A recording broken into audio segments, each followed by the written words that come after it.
નમસ્કાર દર્શક મિત્રો, મિરર ઓફ ધી વર્લ્ડ ન્યૂઝમાં આપ સૌનું હાર્દિક સ્વાગત છે। લક્ષ્મીપુરા પોલીસ સ્ટેશનમાં દાખલ થયેલ ખૂનના ગુનાને ડિટેક્ટ કરી ગુનાના તમામ આરોપીઓને ગણતરીના કલાકોમાં પકડી પાડી કાયદેસરની કાર્યવાહી કરતી લક્ષ્મીપુરા પોલીસ ટીમ વડોદરા શહેરના પોલીસ કમિશનર નરસિંહા કોમર સાહેબ તથા અધિક પોલીસ કમિશનર લીના પાટીલ સાહેબનાઓ શહેરમાં કાયદો અને વ્યવસ્થા જળવાઈ રહે અને શરીર સંબંધિત બનેલા ગુનાઓ શોધી કાઢવા સૂચના કરેલ હોય, જે આધારે નાયબ police commissioner zone 1 J C Kothiya સાહેબ તથા મદદનીશ police commissioner B division Shri R D Kavar સાહેબનાઓના માર્ગદર્શન હેઠળ લક્ષ્મીપુરા પોલીસ સ્ટેશનના પોલીસ ઇન્સ્પેક્ટર કે એન લાઠિયાનાઓની સીધી દોરવણી હેઠળ રાત્રિના સમયે હાલમાં કાયદો અને વ્યવસ્થાની સ્થિતિ જળવાઈ રહે તે અંગે સૂચના કરેલ હોય, જે આધારે લક્ષ્મીપુરા પોલીસ સ્ટેશન વિસ્તારના ભેસાસુરનગર ઝુંપડપટ્ટી ખાતે તારીખ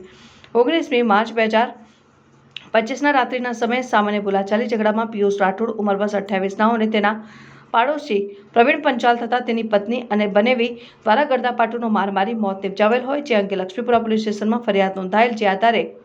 ગુનો ડિટેક્ટ કરી ગુનામાં સંડોવાયેલ તમામ આરોપીઓને ગણતરીના કલાકોમાં ઝડપી પાડી કાયદેસરની કાર્યવાહી કરતી લક્ષ્મીપુરા પોલીસ ટીમ દાખલ થયેલ ગુનાની વિગત પકડાયેલા આરોપીમાં પ્રવીણભાઈ મોહનભાઈ પંચાલ, શીતલબેન વાઇફ ઓફ પ્રવીણભાઈ મોહનભાઈ પંચાલ, રમેશભાઈ છગનભાઈ સિકલીકર।